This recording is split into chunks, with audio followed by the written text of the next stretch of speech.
Welcome to Blog Talk Radio.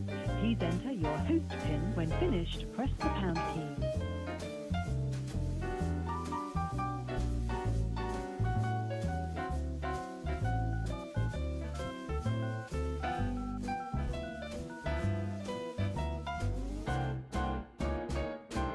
I'm sorry, but I did not hear you press at least 4 digits of your PIN number.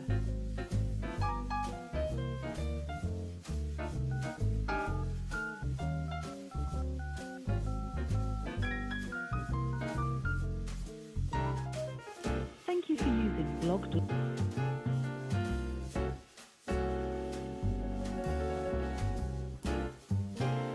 Welcome to Blog Talk Radio. Please enter your host PIN. When finished, press the pound key.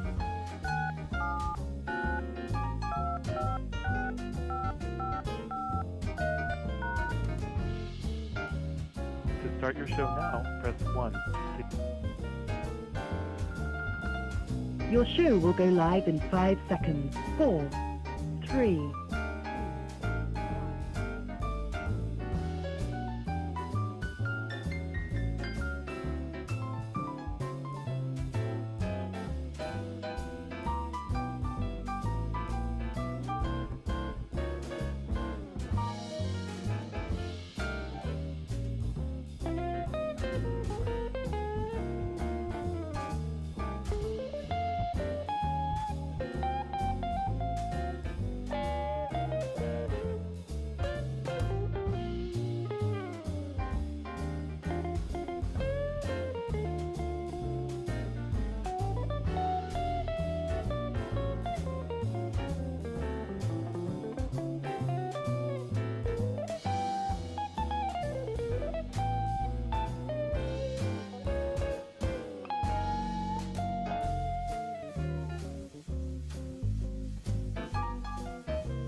Well, what do you know? What do you know, Johnson? What do you know?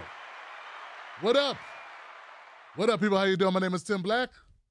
Welcome back to the show. What's going on? It's Friday. It's Friday, man. Y'all made it through another week. I know you're surprised, man. Can't believe you did it. That's right. You did it. You made it. Safe. Now we can enjoy that weekend, enjoy the weekend, and just get revved up to do it all over again. But nobody wants to listen to that shit. Let's pretend this weekend lasts forever. Make it last forever. Wow, what is going on Facebook? Wow, Facebook is full of, man, Facebook is full of stuff, man. I'm trying to tell you, man. I tell you. There has been no ripoff bigger than Facebook. What is going on, YouTube? Well, YouTube's right there. YouTube's like right here. Facebook be ripping off, YouTube be ripping off. It's like, it's a race to see how much they can rip us off. What's happening? Twitch. Now, Twitch, I don't know how y'all get down. I told my youngest son, I said, Chase, Dad needs to play video games on Twitch. So what video games should Dad play? He was like,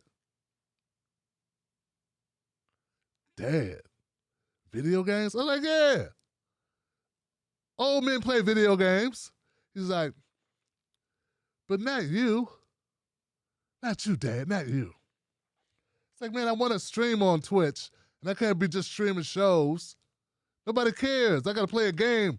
Then I can talk. You can't just talk and not play a game, right? Right? So anyway, I'm going to do it. I'm working on it.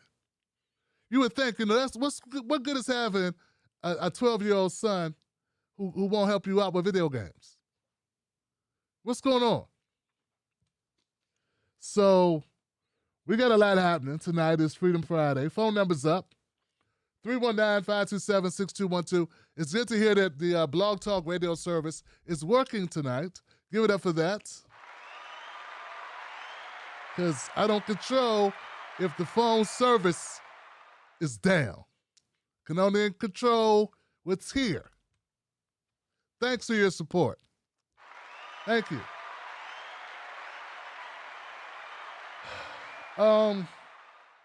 You try to do a good job, but there's always some shit, isn't it? It's always something that's always a layer of it on your back. It's always, it just follows you around like Pigpen. Pigpen from Charlie Brown, the funky guy. They had the smell following him. The only black kid in all of the Peanuts gang was Pigpen. And he had a cloud of funk that followed his ass wherever he went. There you go, Tim being racist. Why you gotta be so racist? You're dividing us again. You didn't notice that the only black character had a cloud of shit following him the whole time? You never know. That's what it means. You're just oblivious to other stuff. I bet if it had been 10 black kids and one white kid with a cloud of urine, everywhere he went, there was a puddle of urine around him. You'd be like, hey, why is the white kid? Been a bunch of white people protesting. Listen here, I don't like what you did to that good boy. That good Christian boy. Got a cloud of urine following him. Cut the crap. Cut the crap. Cut the crap, bucko. Bucko.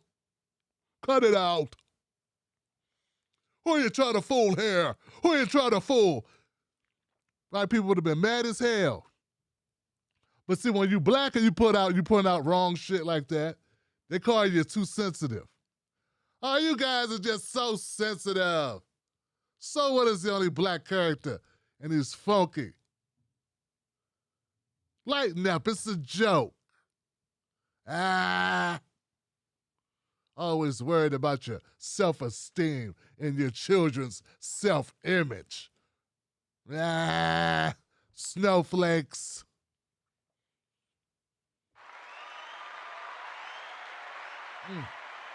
So look, guys. Everybody here from the Tim Black Wolfpack, everybody in the house, everybody can hear the show, right? We good? Because I don't know. I'm hoping everyone can hear the show. I got a couple of stories to bring you up to speed on. Couple things. Then we're going to go to phone lines. Because I got a lot of stories that none of them are really, I'll just get to them. How about I just do them, then we'll talk about what they were. How about that?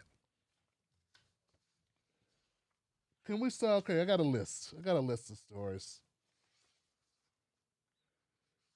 Let's start off with Juicy. I went from acid to classy. Big Papa. Flash moves, stash moves, and understand cash moves. Everything around me. 2 Glock 9s. And they're listening about mine. Brooklyn's finest. You rewind this, bad boys behind us. Biggie.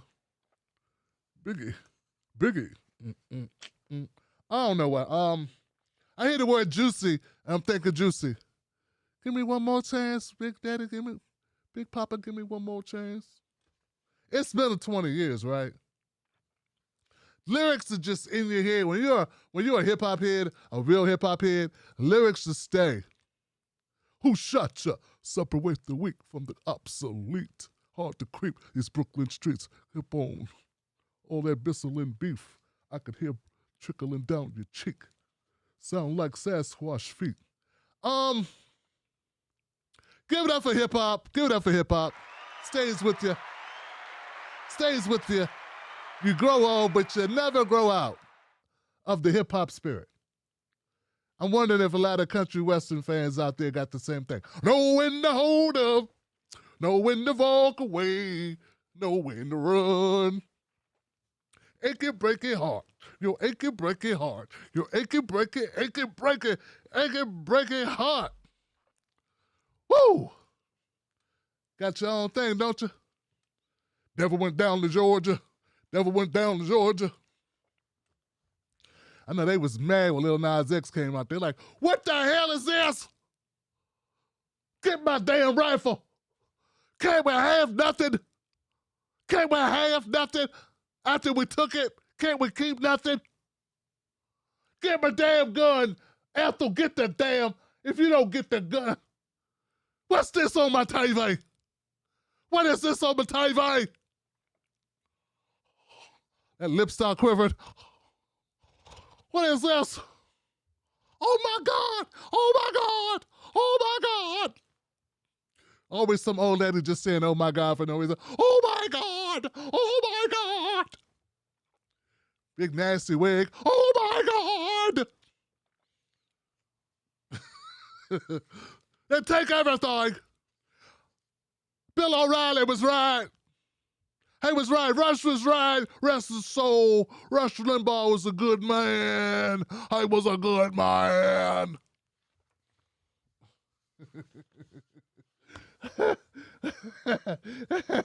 Oh, God.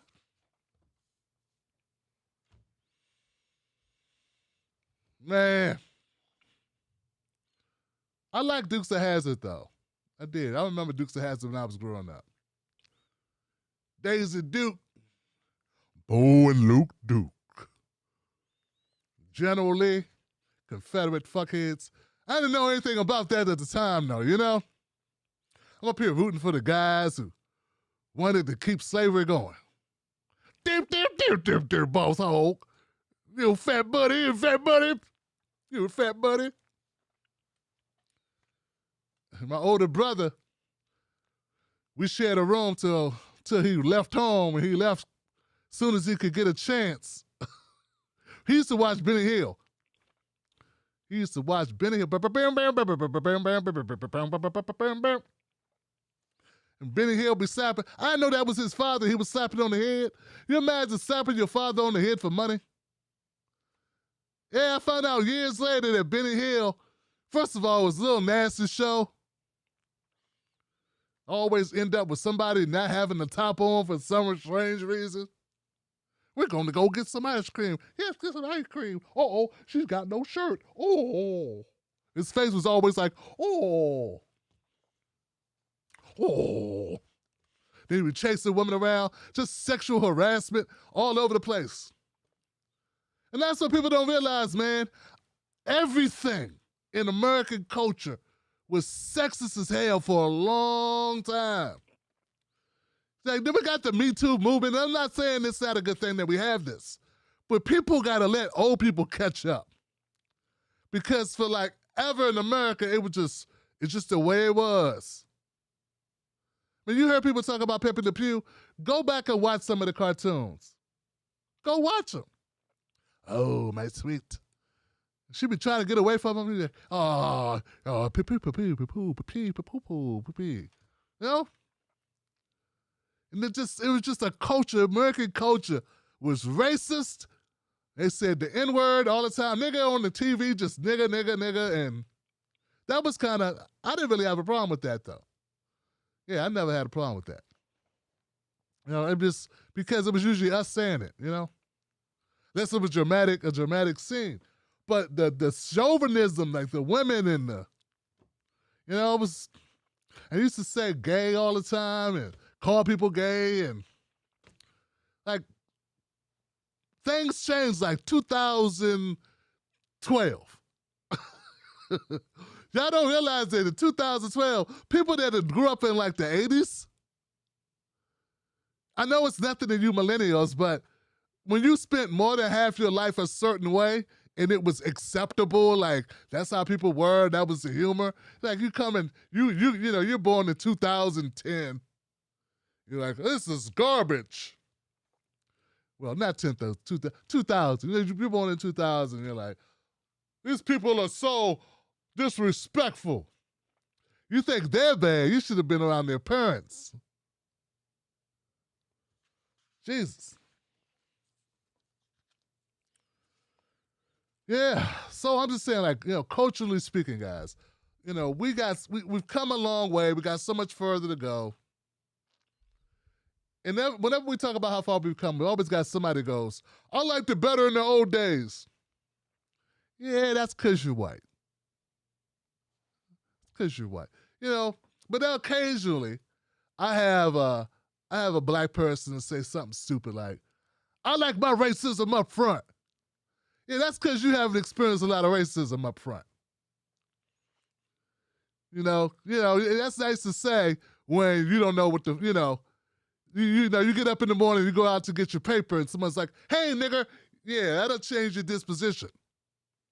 Some kid just walk up to you like, boy, stop eyeballing me, you old boy. You'd be like, oh, shit, yeah.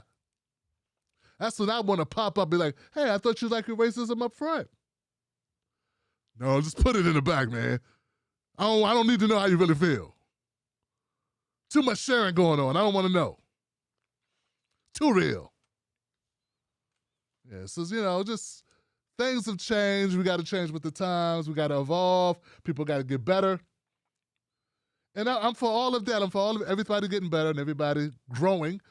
I support that. And I want to acknowledge that there has been some changes. I also want to acknowledge you got to cut the check.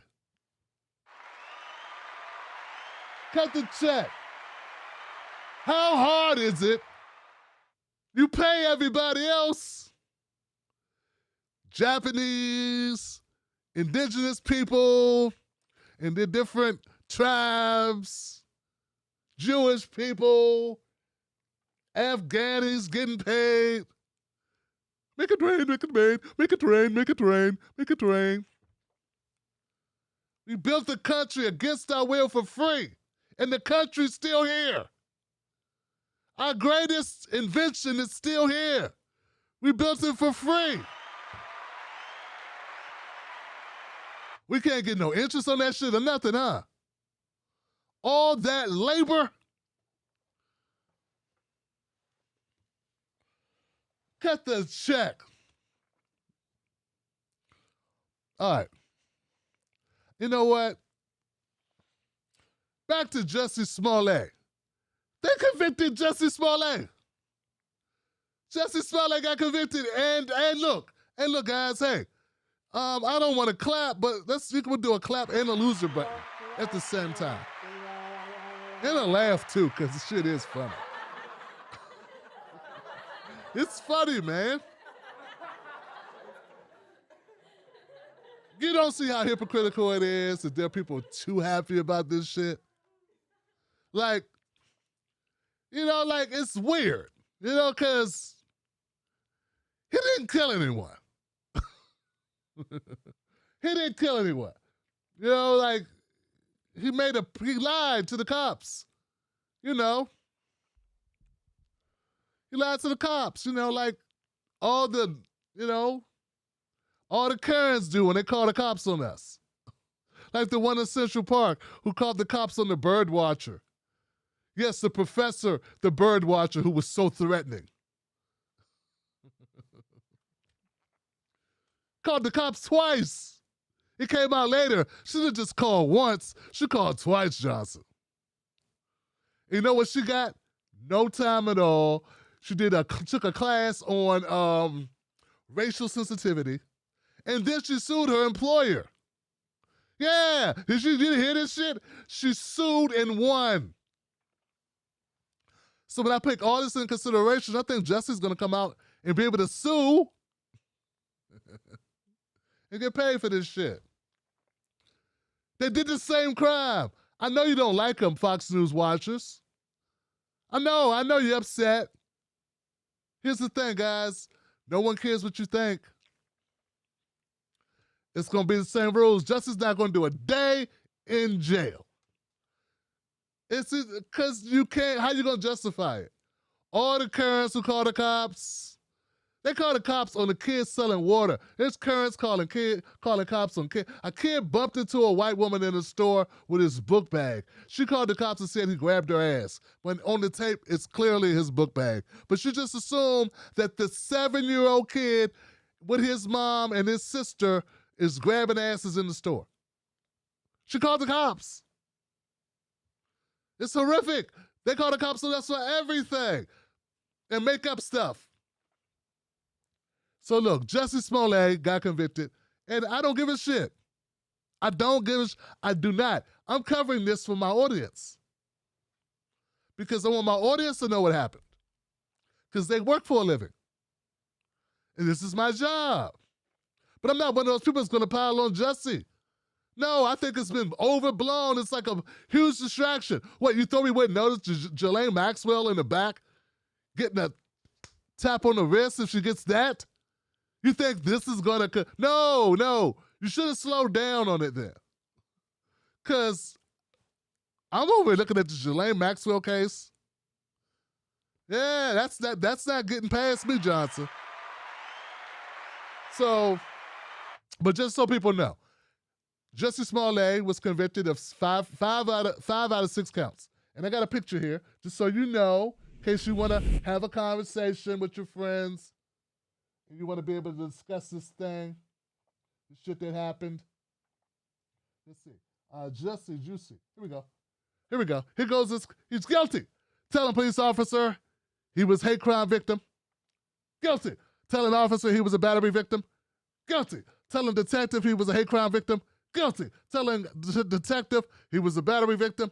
Guilty. Telling detective again he was a battery victim. He just doubled down on the lies, Johnson. And then the second detective, for some reason, they don't like his ass. Because they said, not guilty on the aggravated battery victim. Okay. So that's fun, guys. That's fun. That's all good stuff.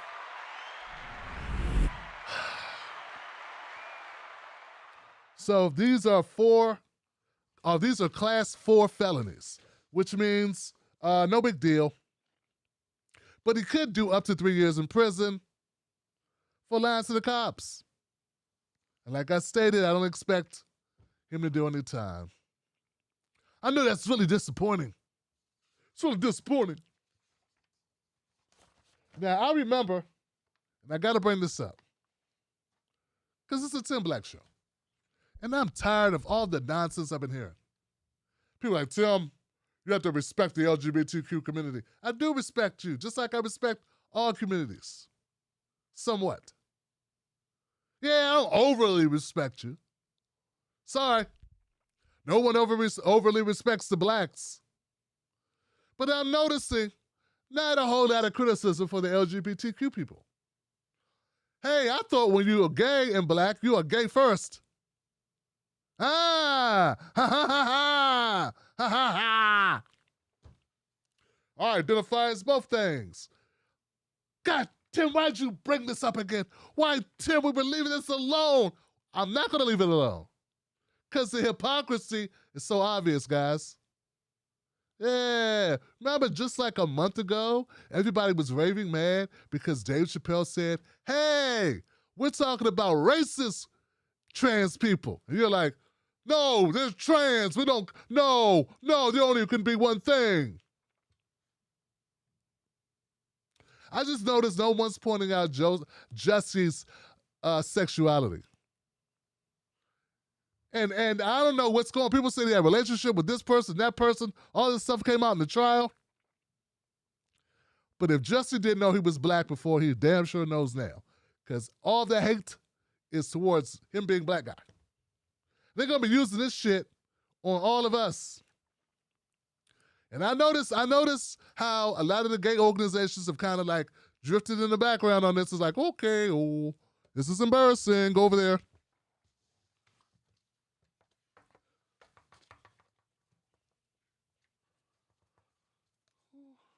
Hey, gay organization. Oh, yes, 1 second, be right with you. pretending to write and shit.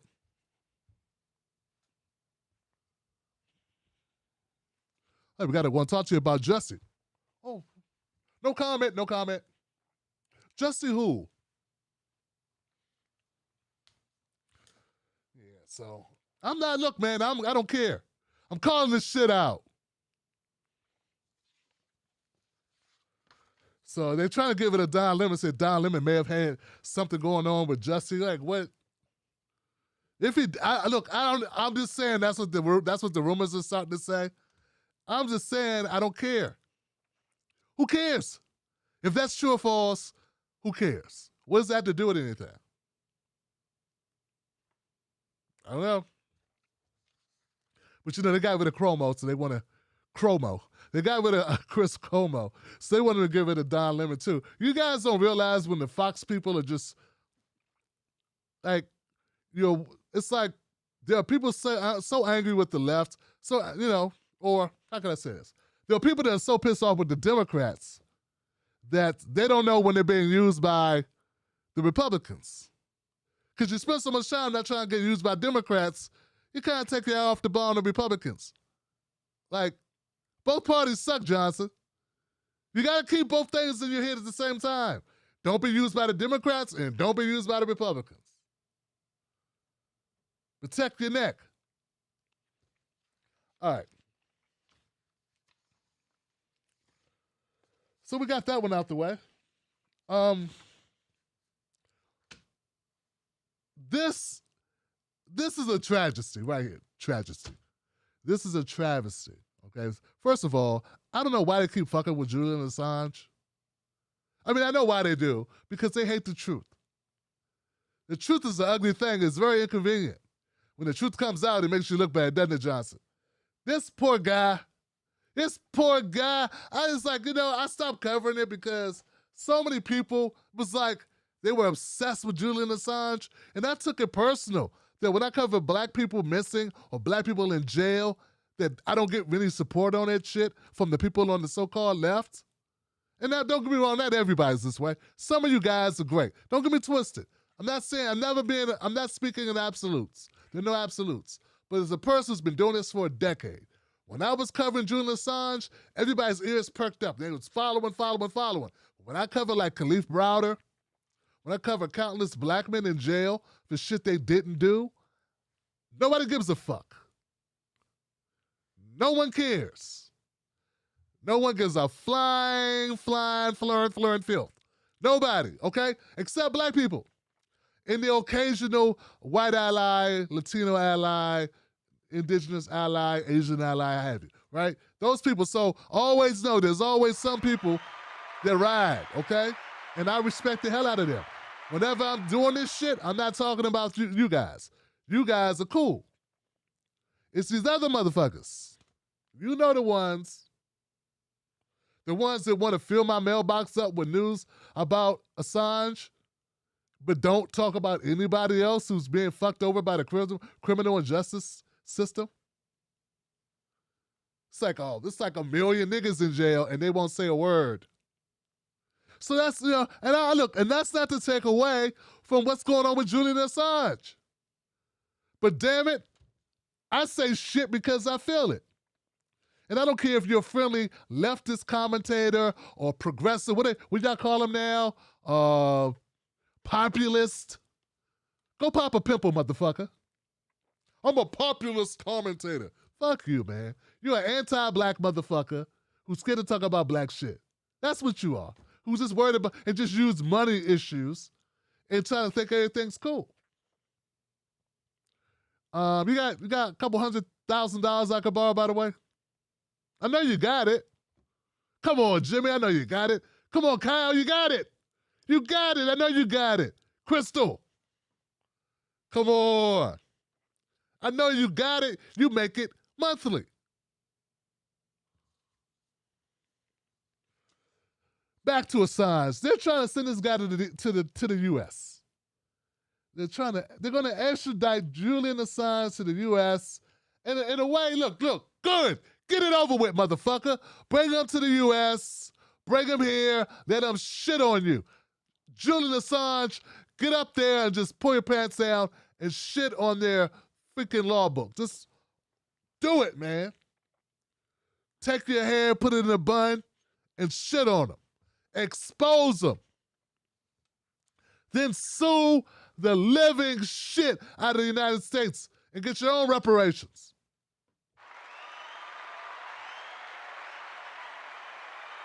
Kind of shit is this, man?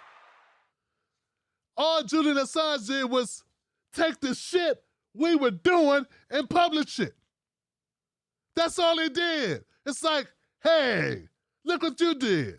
You're like, hey, that's our shit. Yeah, I know, motherfucker.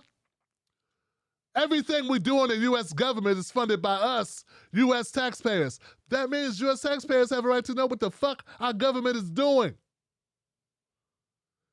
Publishing what the government doesn't want you to publish is what journalism is supposed to be about. Just because we have an influx and we are inundated with ass-kissed, fake-ass journalists who are actually the propaganda arm of the CIA and other government agencies does not nullify the fact that there are some true journalists in the world. So, get it over with, goddammit. Bring Julian here. Let's get this shit over with. It's gone on long enough. And I want the America to be exposed and embarrassed on the world stage. Amnesty International already said this is a travesty. I'm sure the UN feels the same way. But America strong arms everyone to get their will, don't they? They strong arm and do backroom deals to screw over people and screw over countries. Well, I don't know how long this is going to take. They said there's charges that they have 18 fucking charges. 18 charges. A possible 175 years. The longest anyone's ever served, though, in reality, is like 5 years, okay? 60 months or 50 months or something, okay? My thing is this, man.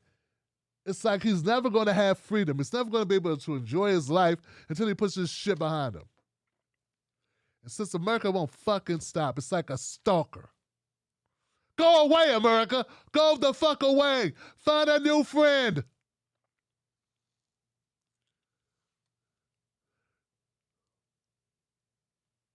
Jesus Christ. Find someone else to pick on. Pick on somebody like, like Giuliani or something.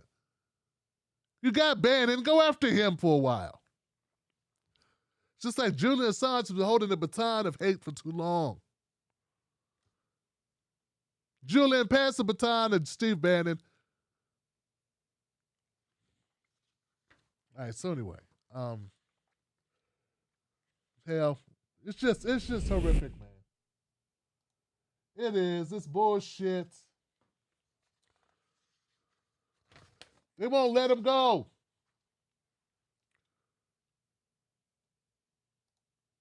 And last thing on this, if you're somebody who gets some kind of joy out of a guy being harassed by the U.S. government and several other governments for the last 20 years or 10 years, I don't know, 5 years, since 2015? Whatever, man. Like, if you find some joy out of the last 5 years of this man being tortured, basically, you are a sadistic fuckhead. You know that? You are garbage.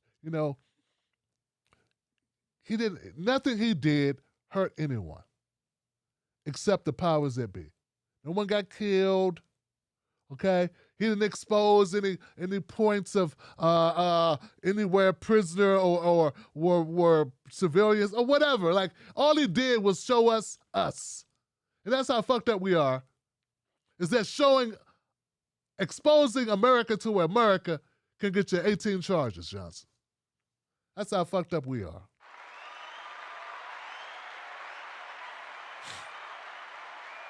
Okay. Since we're talking about jail, take a load of this guy. Get a load of me. This guy. This is a grown-ass man, okay? Grown-ass man, former Proud Boy, Alan Sweeney.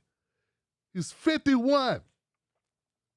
He was a white nationalist vigilante cowboy who went to Portland to engage in political violence during protests there in the summer of 2020. At least that's what the prosecutors say. Okay. Well, Mr. Sweeney, a self-professed member of the Proud Boys from Texas, was sentenced on Friday to 10 years in prison for shooting a man in the eye with a paintball gun, spraying people in the face with bear mace, and aiming a loaded handgun at a crowd.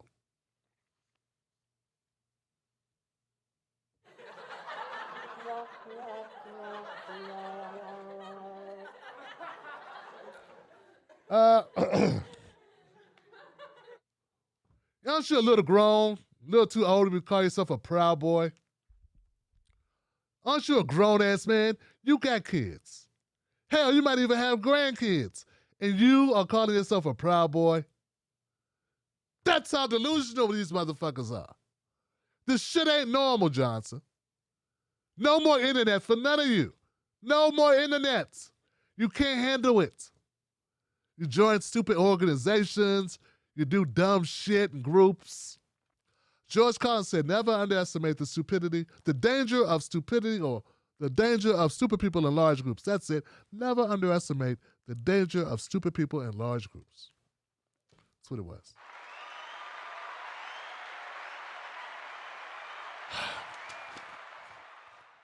In social media posts, he made threats against the left and Antifa. He tried to recruit people to form a militia to fight what he believed was a civil war. Yeah, see, this is the thing. This has always been my issue with the dummies that want to support, like the Boogaloo Boys and these other fringy little fucked up organizations. Because they all want a civil war. They're all preparing for the civil war. There's always some dumbass sellout or some grifting ass piece of shit trying to minimize it. But they like health care. They want to clean the water up too. Yeah, but they don't want any niggas to get any of it. Fuck you.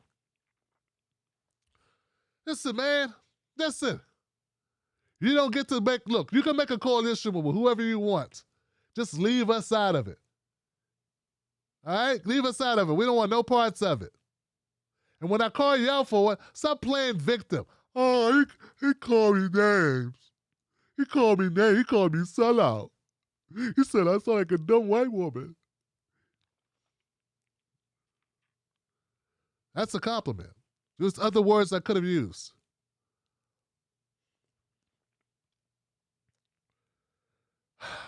So this whole so-called civil war that they want to have, what's the outcome of the civil war? Yeah, my class reductionist assholes. At the end of this civil war, what's supposed to happen? Huh? What's supposed to happen? All the rich go to jail? All the rich go back or become slaves? Or does it revert back to the way it was? Tell a brother what's up. In their mind's eye, in their fantasy island, what happens? So this Sweeney guy appeared at demonstrations in the Northwest. He became a known entity in Portland. He instigated and committed violent acts under the banner of free speech and pro-police sentiments. August 15th and August 20th, he led a small like-minded group of people engaged in multiple acts of violence during demonstrations stemming from the murder of George Floyd. He caused a serious eye injury by shooting a man in the face with a paintball gun. He discharged bear mace on multiple occasions, spraying some people directly in the face, and aimed a large Ruger 357 Magnum at a crowd.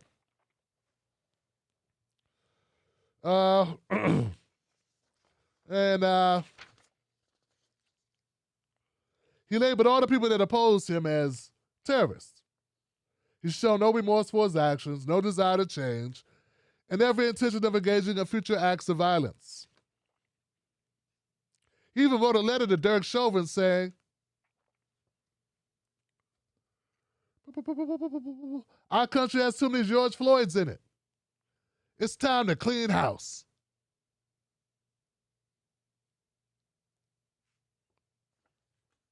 Okay, get to de-radicalizing them.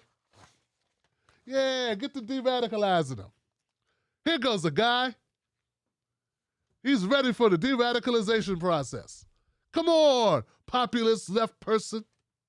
Come on, progressive, populist, leftist asshole. Deprogram him.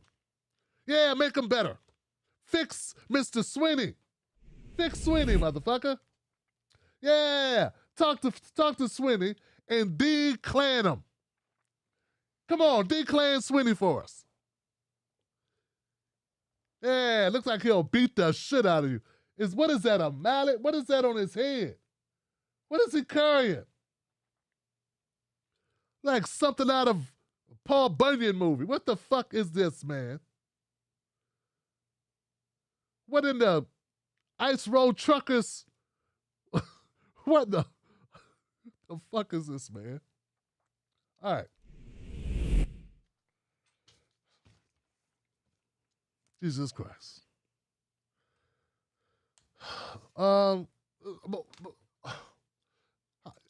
Gosh, a lot of us heard about Joel Osteen. I be putting it on Joel Osteen.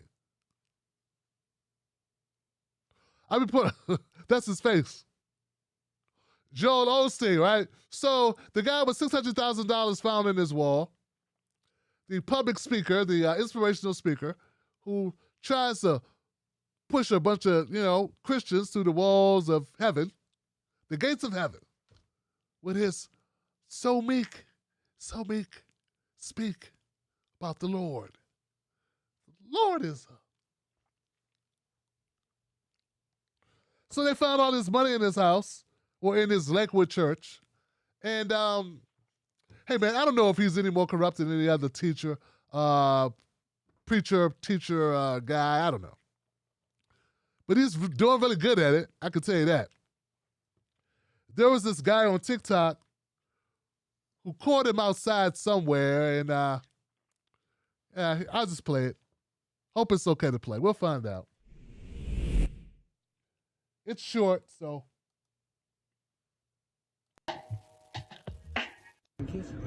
Here with Joel Osteen. Hey man, you know you're a piece of shit, right? You know, right?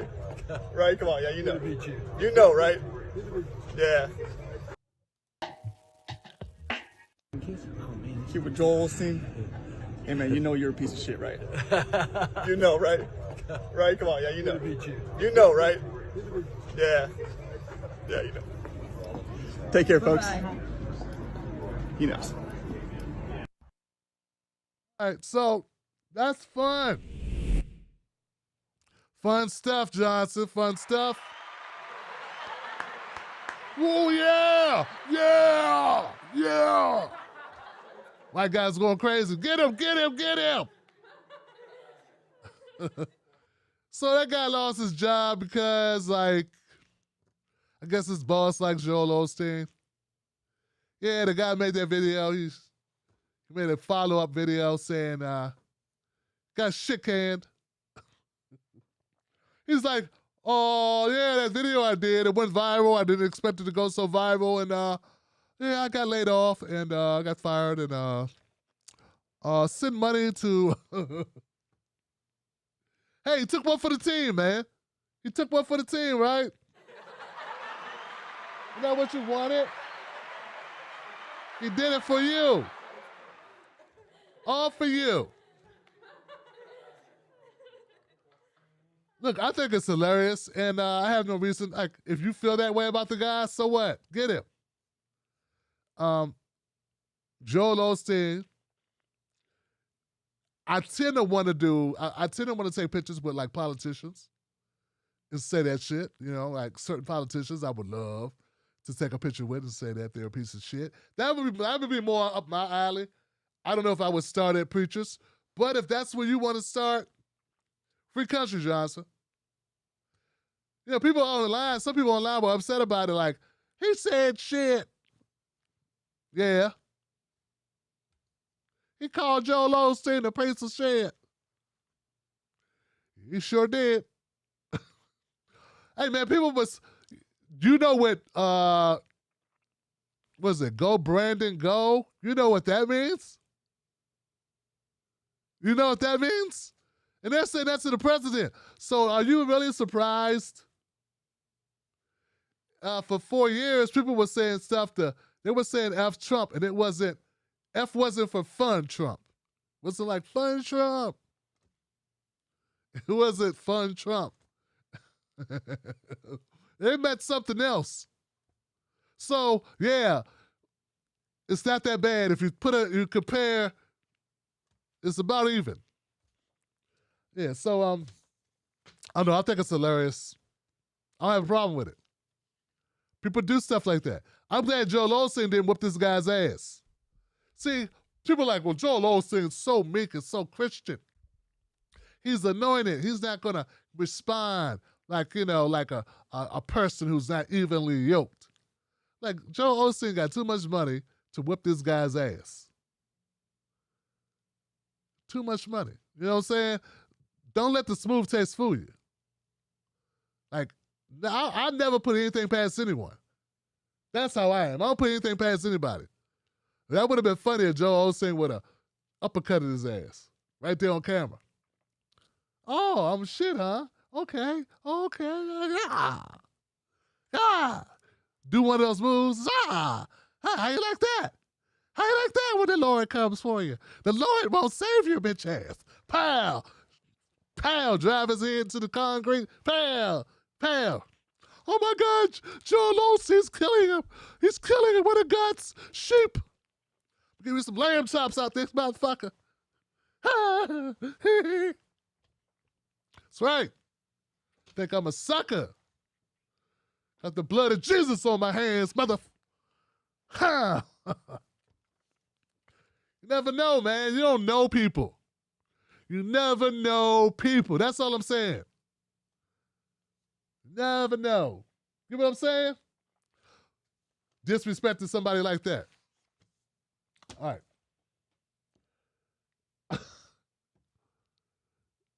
Fox News is crying like babies. Even more than usual. They're always complaining about something or crying. And that's always crazy because they're always the ones like, the left is full of a bunch of snowflakes. Then that little rodent, what's his name? Gutfield. That's it, Gutfield. Gutfield the rodent. He always comes out, hey, I got some bad jokes I had help writing in the back. Sometimes when the black and the left and the Democratic Party is full of shit. Like his little legs just dangling off the chair, just swinging his little feet, talking shit. But they're always the ones doing all the crime, but they're always calling somebody else a snowflake. Nowhere else is that more prevalent in what just happened to the Fox News tree. You hear about this shit? Okay. If you hear about this shit's hilarious, right? So they got this tree, right? Here with Joel Osteen. Hey, man, you know you're a piece of shit, right? Hold on, man. That's not the one. Here we go. So this guy right here, right? His name is Craig Tamana. And he set a fire to their goddamn Christmas tree. Look. Craig was mad, man. Craig got tired of the bullshit, so they got this tree outside of the New York City location, the Fox News location headquarters, right? And he just got free without bail after he set it on fire. And for like days, all Fox News could do is run film of the tree on fire and, call it a terroristic act. Hey, man, one guy setting your tree on fire, it's not a terroristic act, okay? Terroristic acts are just things that happen with those guns that you don't like to report on. Yeah, corny mofos. And look, now this is what's funny, right?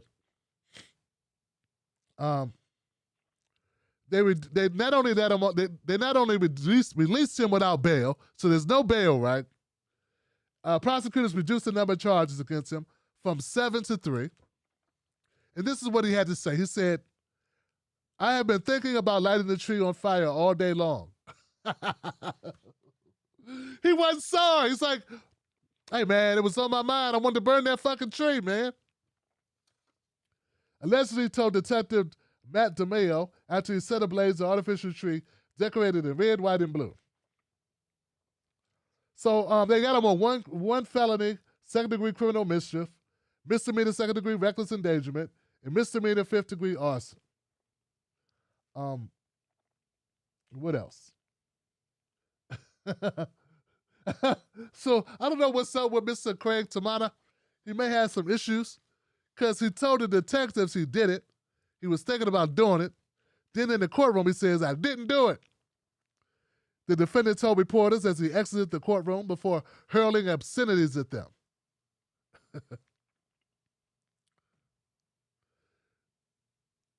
He also said some things that are really crazy. He said the moms that want to rape their effing daughters, they set it on fire.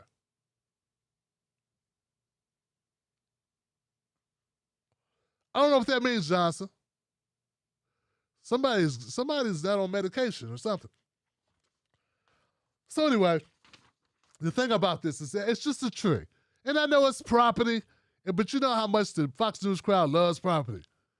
Property over people all day, Johnson. Yeah, property's forever. People only live 60, 70, 80 years. But property's forever, man. You can't mess with your property, Johnson. That's what it's all about. It's about things. F people. Right? They could care less. They were protesting the death of this young man and killed in front of his kids. So what? They knocked over a trash can when they were protesting. I don't feel safe about this. I don't like it. So Tamana, who is homeless, faces a maximum of 2 to 7 years in prison if convicted on the top count. And guys, look, I'm not saying that this is a good thing. I'm not saying it's okay to light up Christmas trees. Obviously, it's against the law, so that's probably why you shouldn't do it. But Fox News is trying to act like this is like a big, huge travesty, like it's like I said, a terroristic act and all this shit. Nah, motherfucker, people don't like your show. They burnt your tree, okay? And I'm as concerned as you were when they desecrated George Floyd's or Michael Brown's or any other shrine around the country for slain black men and slain black women. Yeah, that's how hypocritical they are. Since it's their fucking tree, they give so much a fuck about it, they're all upset, Just Google it, like 20 coverages of it, just on Fox News alone, about a fake-ass, large, gaudy-ass tree. But when they were desecrating the shrines of Eric Garner, the shrines of,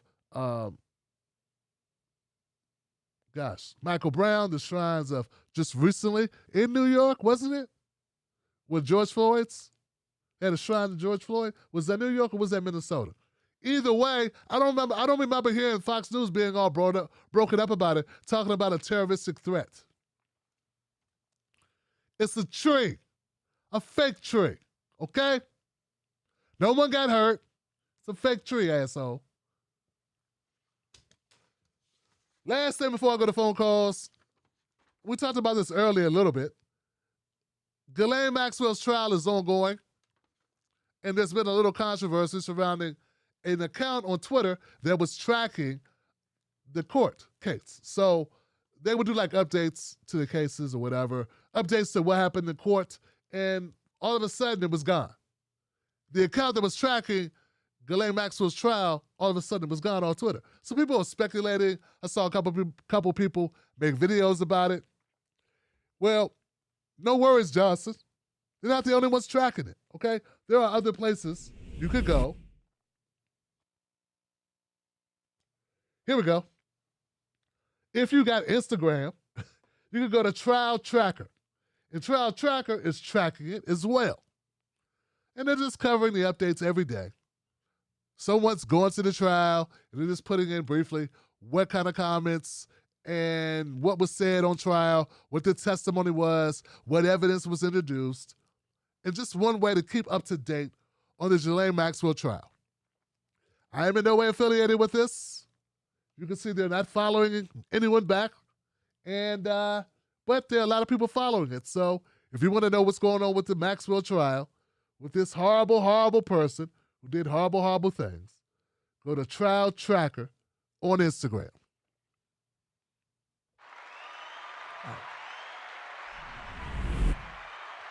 Fun times, Johnson, fun times. You guys ready for some phone calls? Well, shit, let's do some phone calls, Johnson. Let's get into it. Why not? That's what we're here for, Johnson. Phone call city.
All right, I'm down with it, Johnson. We are ready to go. Ready to go, ready to go, ready to go. Okay, I'm going to go with my calls in the order that they were received for the most part. 678. Hold on. Let's go with my first call. 678, you are live. What's your name? What's your comment? Yeah, what's going on, Tim? This is Robbie Blue in Atlanta. What's good? Hey, Robbie, what's going on, guy? Hello? Yeah, Robbie, man. what's up? All I wanted to basically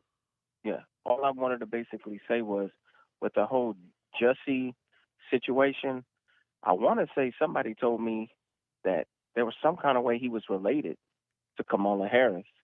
So I'm thinking that there are a lot of people who tried to do everything that they could to sway it into a black issue so that they thought it would garner sympathy to try to cover, what he was really trying to do, because I think he was telling the public that he was going to be the gay Tupac, whatever that meant. You know what I mean?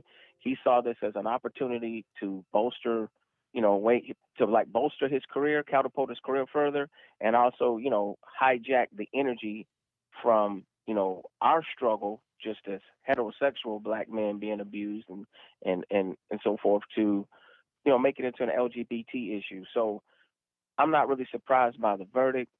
What did Paul Mooney say? Sometimes we get a nigga wake up call. We try to put ourselves in all these little subgroups, but at the end of the day, man, the whole thing that he pulled was just, it wasn't embarrassing for me, but I think he embarrassed himself. And I think it's very important, like you said, that we control the narrative and say, look, don't let this situation be used as the litmus test for black people who have legitimate, grievances to somehow be ignored because of something that he orchestrated. You know what I mean? That's all I have to say really about that situation. You covered a number of other topics, but that's the one that stood out the most to me. And I want to say this whole Epstein thing, yeah, it's going to be very interesting to see with this Maxwell thing what information they allow to be leaked to the public, because I think that there's a lot of people that are very nervous. Yeah, absolutely, brother. Absolutely. Give it up for my caller, Robbie, man. I want to see what they're going to allow to be out as well. And I'm like you, Robbie. I'm here for it. You know what I'm saying? Like, whatever comes out, it comes out. We ain't protecting any of these people that may or may not, may have been associated with Epstein. So, yeah. Let it come out. That's like, what person... Well, I guess if you work for some of these organizations whose employers may be somehow big money people that are somehow related to Epstein, they may not be able to talk much about it. But hell, independent media are going to talk about it all day, right? So, yeah, I'm sure you and like you, Robbie, I'm sure we're on the same page. That if there's any new information, hell, we're talking about kids, Epstein, Maxwell, trafficked children for pleasure. And so there's like, Jesus. All right, so, yeah, and on the Jussie Smollett, man, I appreciate your comments on that as well. I tell you, man, Jussie. Like I said, yeah, someone else said that to me, like, they were, damn, he's trying to embarrass us. I'm like, ain't embarrassing me at all. No. This ain't got nothing to do with me. I don't know Jussie Smollett. I ain't got nothing to do with him. I ain't got nothing to do with OJ. I don't have nothing to do with I don't know none of these people. White people don't feel bad when, Dylan Roof, they like, oh, this makes us look horrible. No, it's like, just another Tuesday. Just another Tuesday. They don't give a shit. So I'll be damned if I'm sitting around catching feelings or any way at all feeling any kind of way about Jussie. No way. No way, no how. 717, you are live. What's your name? What's your comment? Hello? 717, you're live. Hey, let me take you off of the speakerphone quick. Who's this? I was calling just a little bit of a rant about the media coverage of Senator Bob Dole. How, he's so great and he's represented a bygone era of people putting their country ahead of their party. And it's like, those clowns in the media don't demand people to put their country ahead of their party anymore. Either side, not just Republican, not just Democrat. It's all like they're trying to advance an agenda, and I'm tired of it, Tim. I know you are too. Bob Dole, give it up for this caller, man. Yeah, they gotta. I look at it, they just look for something nice to say about people that were part of the establishment. That's all. You know what I'm saying? Like, that's what they do. And that's all. Try to put a spin on it, because an indictment of Bob Dole would be an indictment of themselves. Indictment of Colin Powell would be an indictment of themselves. An indictment of any of these folks that passed away that were part of the levers of government, the levers of power, the status quo. They don't want to, talking about them, it's talking about the rest of the system. And That's the last thing they want to do. So that's pretty much what I see the tactic being taken. You know, yeah. I didn't watch much coverage about Bob Dole. I remember someone here, I think they made a comment about Bob Dole when I spoke about him. They just said, hey man, Bob Dole kind of went on and did his business, and I hadn't heard about Bob Dole for years. And someone was like, Bob Dole supported something black once or something. I'm like, yay. I don't know what he did and or didn't do. There's so many people, so many moving pieces. But yeah. I'm gonna go to the next call. Thank you for your input, brother. 470. You are live. What's your name? What's your comment? 470. What's going on, Tim? This is Damon in Atlanta. What's happening, man? Shout out to Mr. and Mrs. Black and the Wolfpack as always. And Tim, you touched on a lot of good points today. And really, I want to kind of just tack on to a few of them. So America's basically in its death throes right now. And the main reason for that is that nobody understands nuance anymore. And you talked about it when it came to Juicy Jussie and his old situation where if he's going to get charged for, filing a erroneous police report, that's cool. But we're going to keep that same energy towards them Karens. And you mentioned it, but all these conservative folks who are up in arms about, oh my God, I can't believe this happened. They're quiet as a church mouse when these white women call the cops on black folks who are just trying to live their lives. So if we're gonna do one, let's keep it a buck across the board. If he's gonna get sentenced and get charges, then they need to do the same thing as well. And then on another note, when it comes to the Fox News thing, Fox News wastes no opportunity to be hyperbolic. I heard the other day that one of the chicks on Fox News was talking about this is an attack on America, it's an attack on Hanukkah, among other things. And so if I've got to tell you that Hanukkah has nothing to do with the Christmas tree, then, I mean, I know facts aren't really their thing, but when you try to be so hyperbolic, when you try to inject, Jewish holiday into Christianity, I mean, I don't know what to tell you. And so the final thing I want to say, you were talking about the Ghislaine Maxwell thing. Let's never forget that Epstein didn't kill himself. And I'll hand you back your show, man. Appreciate you. Wolfpack. Give it up for my caller, y'all. Yeah. Yeah, bro. He didn't kill himself. He used to look. They say he did, but I don't know. Yeah, very convenient. Very convenient.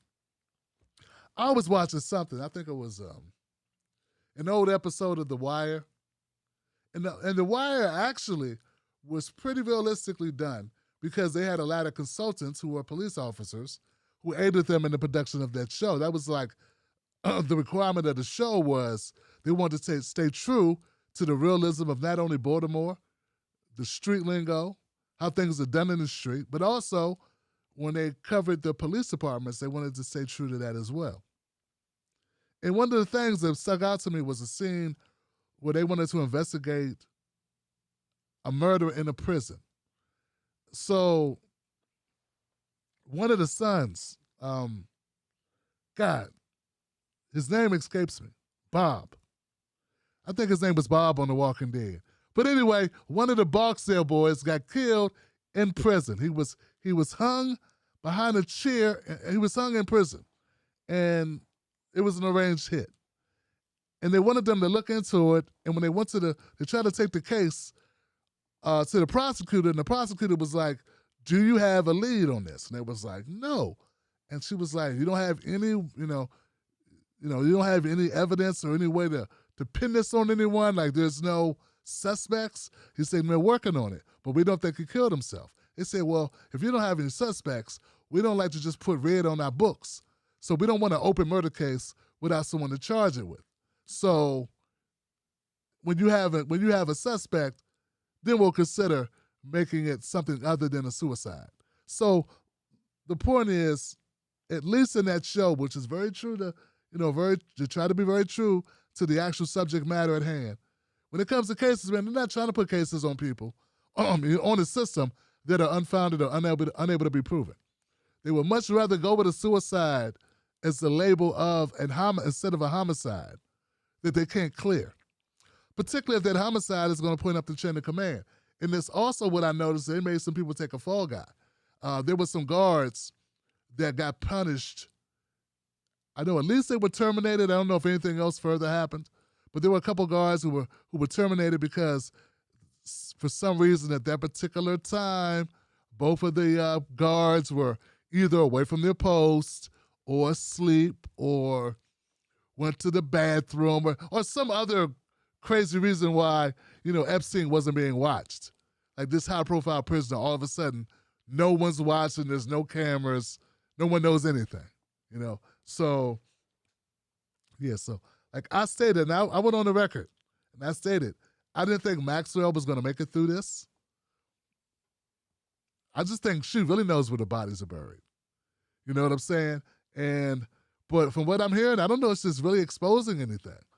Is she doing a lot of exposing of clients, of people that frequented the Epstein quarters, of things that she saw? I don't know the depths of it. Once again, guys, it's not that easy to keep track of this case. But I don't know. We'll see, brother. Thank you for the phone call. 562 in the house. 562, you're live. What's your name? What's your comment? Yo, what's up, Mr. Black? This is your boy Marv from Cali. How you doing? What up, Marv? What's happening, brother? I'm good, bro. I hope you're well as well. Peace, Miss Black, and to the rest of the Black family, and to the Wolf Pack. Hey, I had tried to call in Tuesday, and I understand that y'all had some, jankiness happening with the with the thing, And so and it's crazy because, I came in a little bit today with the monologue with you on Joel Osteen. And so kind of what I'm going to say is kind of goes back to Tuesday and today with Joel. And it has to deal with the Emmett Till stuff and with the Justice Department closing and Joel Osteen. So with the Emmett Till thing, it's a trip because you have the Justice Department, and I had sat up while I was on the queue, and so you have just and justice. So, based on behaving according to what is morally right and fair, that's just. Justice is the quality of being fair and reasonable. So it kind of like the country that is propagandized the whole world into believing it brings freedom and justice in the American way across the world lacks the quality of being fair and reasonable to its own citizens, that it has a moral and justice obligation, to make up for the wrong that they had perpetrated on these people, right? So this woman admitted about what happened with Emmett Till. Justice Department was like, okay, well, we don't have no evidence to say. So it's like, what's the justice? What's the justice? And I'm gonna try, but that correlates into the Joel Osteen thing, because this country has long been with the, this is a Christian nation. We believe in Christianity, we believe in Jesus, but the attribute of being a just God is what Christians, supposedly believers, say upon the God that they believe in. He is a just God, and that God will believe in, that will bring justice to those who are, wronged or sinned against or whatever. And it's like, so how How are you trying to say that your God is just if you're believing in this God, but and you put it on these people too, these black people to believe in, but you yourself are not just and lack the quality. you know what I'm saying, bro? It's crazy that this country is just a big ass pot of hypocrisy. And when it comes to everyone else that's not white, in justice, in fairness, in equality, in whatever quality of life. If you're not white first, then it's like, fuck it. I don't know, bro. What's up with this? You've been spitting it out. Yeah, man. Reset Race spitting it out, and there's other people, a few other people across that's been putting it out. Man, by 2050, how the black wealth is going to be damn near down to zero. I don't know. I say 2050, but it might be 2050 something. I'm just saying that's 30 fucking years from now, man. And it's like, yo, you say on your show, you're not the only person either that got a family. Man, all of us got families. I got kids, and I hope to see one day that I have grandkids, man. And I'm fortunate, I got a house. That's the only fucking thing I got to pass to my kids. And it's like, this is a travesty. And this propaganda is spread across the world that this is the fucking beacon of freedom, justice, equality, and all that shit. But it comes with an asterisk. It's only if you're white or willing to submit to the white supremacy rule. And I'm gonna leave it at that, bro. Hey, going back in time too, I hope y'all had a very hope y'all had a good holiday off with your family and stuff. I know the thing with Thanksgiving and all that stuff, but still, it was a holiday off for most people. Hope you had a good time with your family, Mr. Black, and Peace Wolf Pack. Reparations. Oh, I'm bad, bro. Cut the check. Cut the fucking check. Peace. All right, now give it up for my caller, Marvin, y'all. Wow. Yeah, so with the Emmett Till nonsense that they did. Okay, so the Justice Department has closed the case effectively because there was a book that came out in 2007 or 2010. Gentleman put out a book named Timothy, I forget his last name, but he interviewed Miss Donahan. I think her name is Catherine Donahan or Carolyn Donahan, the woman who made the accusations about Emmett Till that got him publicly lynched, got him lynched, murdered, tortured. And he's the one who made the claims that she recanted her statement. But unfortunately, he had no evidence of it. So he had no recording of her making the statement that, recanting her statement saying that she lied on the stand. So that's the reason why they had no other information. Now, she was on the record saying that he didn't do anything to deserve what happened to him. That's as far as she would go on the court record. It's close enough, as far as she would go. But we already know that he was lynched. We know he was lynched because the ones who perpetrated the crime, the ones who committed the crime, admitted to doing the crime. Like a couple months after they did the crime, in a book called, in a Life magazine or a Look, there was a magazine called Look, and they admitted to it. And due to double jeopardy, they knew they could not be prosecuted for the same crime twice. And they had beat the charge with a jury of their peers. So there you go. So that's pretty much how that case went down. And it's unfortunate. It's horrific. It's a damn shame. It's all those things. And it's the epitome of what happens with false police reports, right? False police reports. So this woman was 87 last I checked. She doesn't give interviews. And she's lived her life on out. The two men who committed the crime, and believe me, according to my research, brother, there were more people involved in this act than just the two men that ended up going to trial. This was a group of men who did this to 14-year-old Emmett Till there in Mississippi. So yeah, it's a tragedy. It's a travesty. It's horrific what they did. It's barbaric. And then our criminal justice system did what it does. They let it go. That's what they did.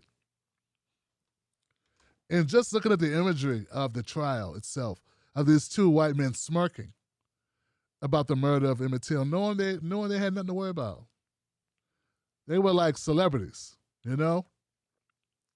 just laughing and having a good old time as they sat in that courtroom. Not worried at all, because they knew there was no way that a white man would get tried or would be convicted of a crime against a black man in Mississippi. That shit was not going to happen. And it was so horrible that people wouldn't even talk about it for years. Like the terrorism that was ongoing in the South against black people was just epic. It was everywhere.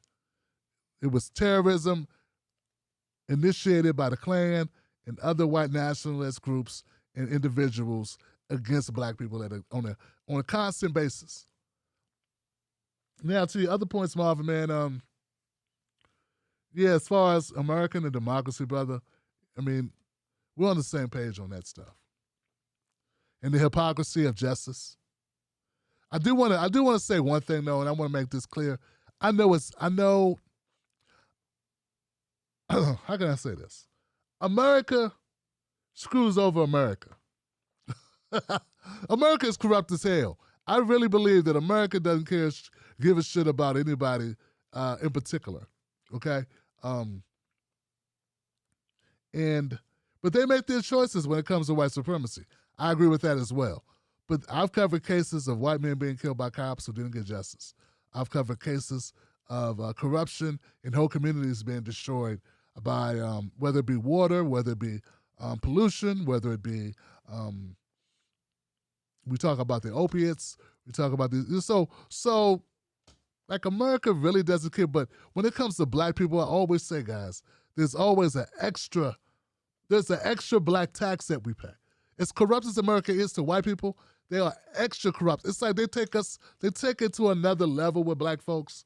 The audacity, the flagrancy, the flagrant nature of the hypocrisy, of the mistreatment, of the constitutional violations. You get what I'm saying? It's like to a whole nother level. And that's due to racism. I believe that's due to racism. So what I always try to remind white people of, because they're quick to tell me, Tim, white people get treated very badly in this country. Look at the vets. Look at the seniors in New York City, for instance. Think about the number of white seniors that were in those nursing homes that Governor Cuomo turned his back on, who were dying during the first wave of the pandemic. And I always say to them, I agree, and I know what you're talking about. And that's a travesty. What you need to understand is that we got this racist country. If they're going to treat white people like that, you need to open up your mind creatively and imagine just how bad they'll treat black people when it took us 150 years additional to even have the same rights as the white people. So just think about that. So they're stepping on your rights as a white person, as a white citizen who pays taxes, right? Some who went to war for this country, right? Or of the dominant society in this country. And still, they disrespect the shit out of you. They killed Tony Temper, right? They killed, they've killed a number of white people in various situations. That's, that I've covered on my channel. But my thing is, I try to encourage white people as well, say we need to ally up on this shit because, and you need to understand, and I know, because this is why the conservatives, I think some of them are primed to be converted to an allyship if they will only accept that it's not going to get better for them and their whiteness will not save them, because America is running out of black people to disenfranchise. America has moved on down to more steadily increase disenfranchising white people. That's what you got to get. So that's going to continue, and it's only going to get worse, Johnson. So I agree with you. I agree with you, Marvin, that America, the justice, and it's not just I'm telling you, if you don't have money, you're fucked in America. Like you really don't matter. You could die in the gutter. I tell people all the time, America is the only country that will let a veteran of that country that fought in wars for that country freeze in front of an empty building that has heat running. They'll let that veteran sleep on the ground outside in front of the building and freeze till he's stuck to the ground. Pick his dog up and take his dog to a shelter, leave the vet on the ground, and check the padlock on the door of the building that has heat. And that's white guys. So I say to people, what do you think they do with black people? And if there's any worse that can be done, that's what they do. That's what they do. They don't see our kids as children. They treat our children like grown people. They don't respect us when we say we're in pain. They believe we have a high threshold for pain. They disrespect our women to such a degree. They disrespect women in general, but the disrespect to black women is off the charts. So everything you said times 5, and the only caveat is I don't want anybody to think that just for me, I want people to know I know there's injustice all across this country. And the more, considering what I do, I read it on a daily basis. Daily basis, I'm reading about corruption and travesties, inhumane treatments across the country. And I know that America has a class-based system as well as a race-based system. It's both.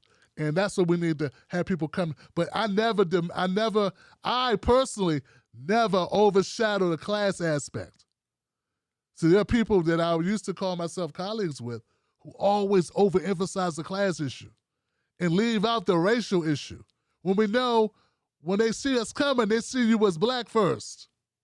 And they already have preconceived conditions or mind stereotypes and notions based on skin tone alone. And you can't pretend it doesn't exist in America. And anyone who does is not an ally. And also, it's a damn hypocrite. And that's to your point. It's very hypocritical to forget that this is America. I mean, 50 years ago, we had to fight for civil rights. 50 years ago. And I have to waste my time. Marvin, you have to waste your time convincing people that shit ain't fair. I mean, 50, 60 years ago, civil rights. When did white people have to fight for their civil rights? So I get your point, you know? But we got such a horrible justice system. We have such a horrible education system. The curriculum that does not share the true history of America is part of it. And we just have racism embedded in the systems. It's a shame, brother. It really is a shame. And I'm going to say this before I move on, guys, because I wanted to say this last week, or Tuesday. One of my callers the week before called in and he said some things about women. And it was particularly about black women. And he said something now I don't remember exactly what he said, but it's been bothering me because I went and did some research on this. Okay?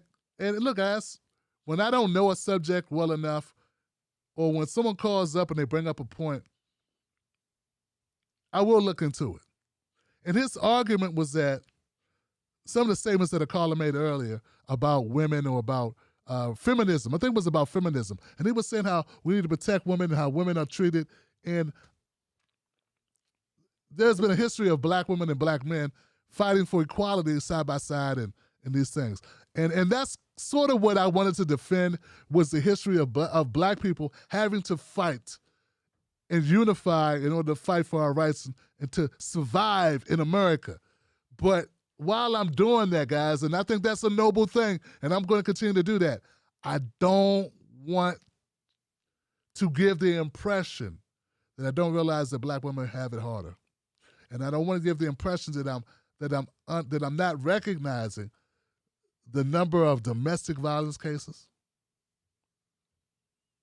And that's open for anybody to take a look at it. Go look at the data for yourselves, and you will see that there are disparities in this as far as black women and what's going on with black women and black men in black households, and how we need to do a better job. We need more support systems. And I know we got stressors. We have stress that's untreated. We have issues due to economic hardships. All these things can be traced back to the traced back to our condition in the U.S. And I feel like a lot of it is a symptom of a larger problem. But be that as it may, if you are a person who's been suffering through abuse, whether it be spousal or date or family or whatever abuse you've been suffering, me telling you that there's reasons for this, that may be factual, but that does not change your reality. Get what I'm saying? That does not mitigate the suffering or the hardship. So I just want to make sure that I'm clear in saying I do recognize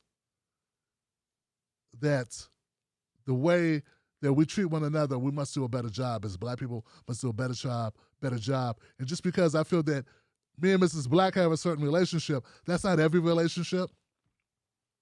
And when I share about my family and when I share about my wife and I don't do that to gloat. I do it because I think it's important to share some positivity. You know what I'm saying? In that relationship. But anyway, I called up, and I want to make sure that people are aware that I'm aware of the situation. I don't want to let people down and make them think that I don't understand that there's some very unique challenges that black women face every day. And I do understand that there are unique challenges that black men face, and there must be unique challenges that black women face. So anyway, does that make sense, people? I hope that makes sense. I hope I'm clear. I want to get off my soapbox. Thanks, Marvin. But I just felt it was important to state it because, hey, I got a platform. I need to say these things. There's no excuse for me not clearing the air on something. That's what the platform's for. So anyway, let me go to the next call. 808, you are live. What's your name? What's your comment? Yo, Tim Black, it's William from Hawaii. What up? I gotta say first, I just have one quick thing, but I gotta say, just listening to you right there in that last rant, Tim, man, that was some straight up, just unbelievable James Baldwin logic you're throwing out there, man. And you know what? I'll tell you, it makes me feel better about me that I can listen to you and recognize that in you. And that's just a quick compliment.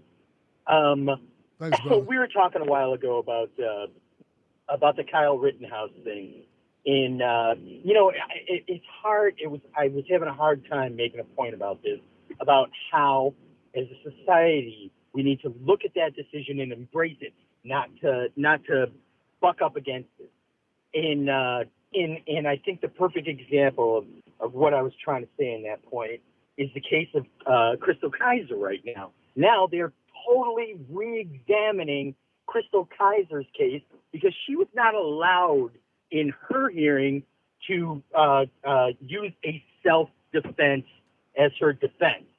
And I think we all need to keep an eye on that and use that as a litmus test, because if she is not allowed to use that self-defense case as the same as Kyle Rittenhouse did, then it's time for people to take to the streets and take to the streets quickly.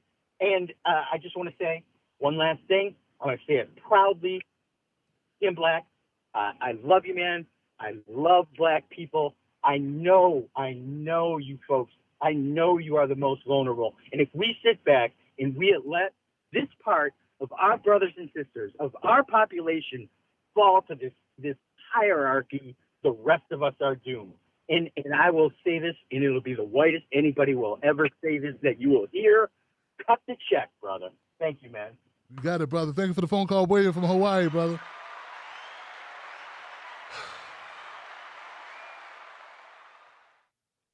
Bruh.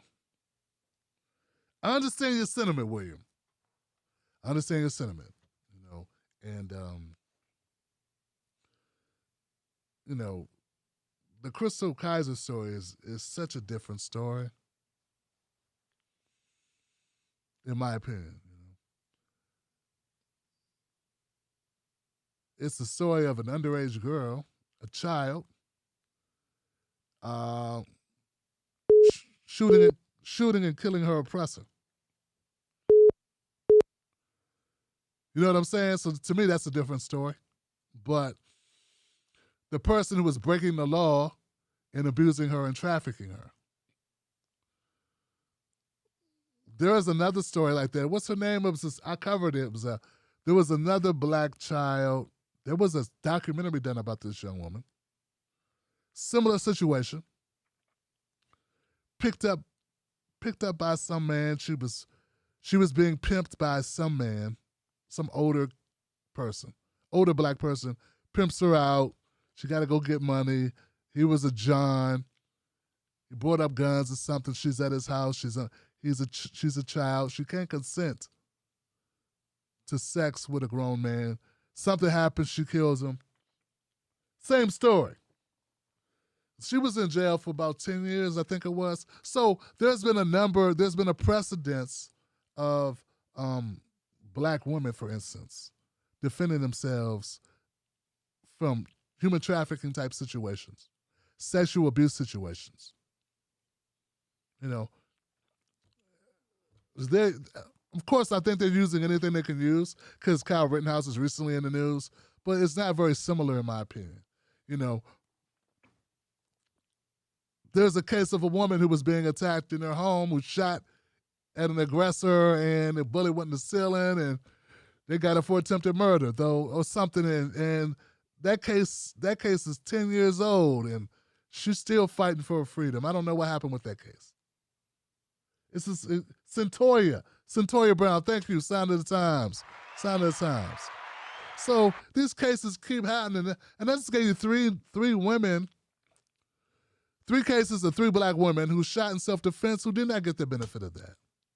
That case you're referring to with Kaiser, that case has been around for a while.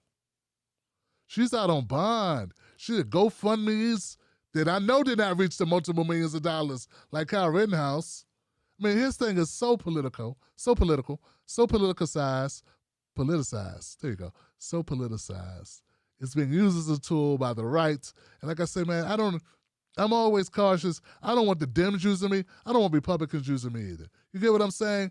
I had 3 cases of 3 black women being attacked in each of those cases, and for some reason, the defense clause did not protect them. Now, I don't think any of those people were in Minnesota. No, I think Kaiser was in Minnesota. I think that's the reason why, if I'm not mistaken. Is she from Minnesota? I don't know. Maybe it's that. Maybe that's what it is. Because the stories are totally different. Like, he didn't know these people. They were not, being trafficking him. It's just crazy. But, yeah. I know any self-defense case across the country, you think that this Kyle Rittenhouse case will help folks. And also remember, guys, I don't always want people to be able to claim self-defense unless they were actually defending themselves and their lives were threatened. So I don't really want to go back over this same story. Excuse me, if I can help it. You know what I'm saying? Because people feel how they feel about it. That's their son. It's just always amazing to me that they could see their son in Kyle, but they couldn't see their son in and Trayvon Martin?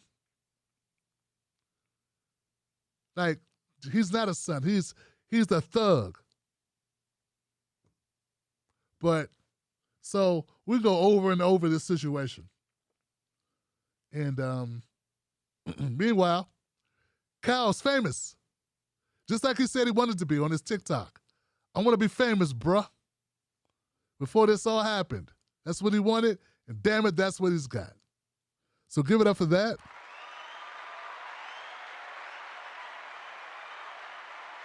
Because when you it's all white, it's all right. It's all right. What they say? Just had a bad day? All right. All right. It's all right. Okay, 352, you're alive. What's your name? What's your comment? Hey, Tim, Gary. Calling in to give you a little love and support. I'll keep it short and sweet. You cut me off when it's time, but I'll tell you what, now we ended on the Rittenhouse thing. I'll pick up on what I left last time. How can anybody? I mean, that case really, to me, it was more powerful than anything that has to do with anything. There were so many things tied to it. I mean, racism, justice, freaking. Okay, but at the end of the day, I'm like, who's selling this shit that we got to believe that we all need guns to save ourselves? The NRA is that powerful? The NRA is that powerful that they got us killed.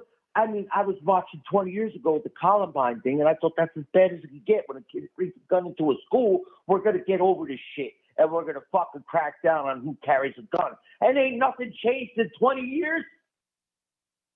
Ain't nothing changed in 30 years. Who's selling that word? This is okay for us to kill each other with guns? Am I crazy, Tim? I mean, well, you don't know. A gun's really important, and you got to have to defend yourself with a gun one day. I'm like, I'll take a bullet before I have to carry a gun. I don't need to be a coward walking around with a gun all my life. If I go to war as a soldier, I need a rifle. Okay, put me in war. If I'm going into a situation, give me a gun that I know. I got to walk around every day with a gun, hiding behind a gun as a coward, and the NRA is telling this shit to everybody like it's a video game. Like it's a video game. Like everybody sees what, bro, you know how that affects me with this gun thing. I'm sorry. It's been crazy. I'm against that from my heart. Of my heart, I walked through some of the worst neighborhoods in my life. I drove a cab through some of the worst neighborhoods in my life. And they're like, Mo, why don't you carry a gun? I'm like, bro, I'd rather get shot before I carry a gun. I'm not living like that. I'm not living like that. That's crazy. Okay, I'll be a little crazy. But I'd rather be a little crazy than a coward that has to hide behind a fucking gun and every time somebody goes boo, you shoot them. I'm tired of this shit with the cowards hiding behind guns. Can we call it what it is? I don't see soldiers that were warriors that are hiding behind guns. I don't see most people that were freaking really in war that were hiding behind guns. That makes sense. Everybody's was a great soldier. But most of those guys, when they carried a gun, it was because they have to, and the last thing they ever wanted to do in their life was shoot somebody. And now we're promoting that this is okay, be a tough guy and carry a gun and defend your life and shoot people. I'm tired of the cowardice in this country. I'm tired of it. You got a pistol in your house to defend your loved ones. You get a freaking hunting rifle to go get food. How many times are we going to get past this? I got kids with 17-year-old kids carrying an AR-15. And we're all right with that shit? What the hell world am I living in? I'm sorry, bro. I love you to death, and you keep my mind focused because I know you get it. And I don't want to get too much more, but I got to fucking end up on that thing that I'm sorry. But when people say, hey, Dad, you're like, oh, I don't need a gun. You're going to be calling me for help when you need a gun one day. I'm like, I'm 58 years old, you freaking coward. And I never had to call nobody for a gun to come protect me. Don't stop selling that bullshit down me that I need a gun to protect myself in this life. Don't sell me with that shit that I need a gun to protect myself in this life, especially if you call yourself a Christian. If you walk with God, shouldn't you be okay with that? No, I got a cross on my neck, but I got a gun on my hip. Get your fucking values straight. If you're really all that, then you freaking shouldn't be worried about the gun. If you're in a situation that requires you to have a gun, like you know you're going to war or you're going into a hostile situation, then you strap up and you have a gun. I'm tired of this mentality where everybody's got to be carrying a gun and protecting themselves, because most people are leaving the guns behind and the kids are getting them, and it's getting really bad. And who's selling this nonsense but the NRA? Who the hell is selling this nonsense at the end of the day, after kids are getting shot and blown up in school, that at the end of the day it's still okay to carry guns? And we'll just keep making it look like, what, we're idiots? Our kids are dying in schools. Our people are dying unnecessarily for guns, and we keep selling this crap that you got to have a gun for what? All right, I'll leave it at that, my brother. I love you to death before I go over the top. I love you. Thank you for letting me do that. You got it, Gary. Give it up for Gary, y'all.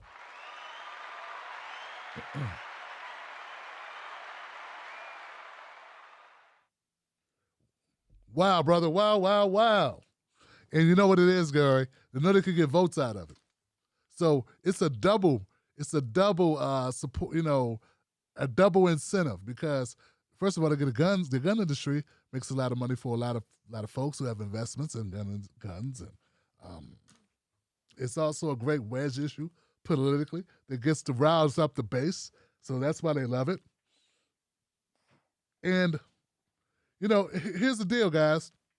If they really gave a fuck about your guns or cared about you, put it this way, if they really cared about you in those red states, folks, if they really cared about you, they wouldn't just care about you having guns, being able to have a gun to protect yourself. They get rid of those opiates in your vicinity. Get what I'm saying? They get rid of those guns, or they would get rid of the opiates in your vicinity. They make sure that your water was clean. Like these folks in these red states have horrible water.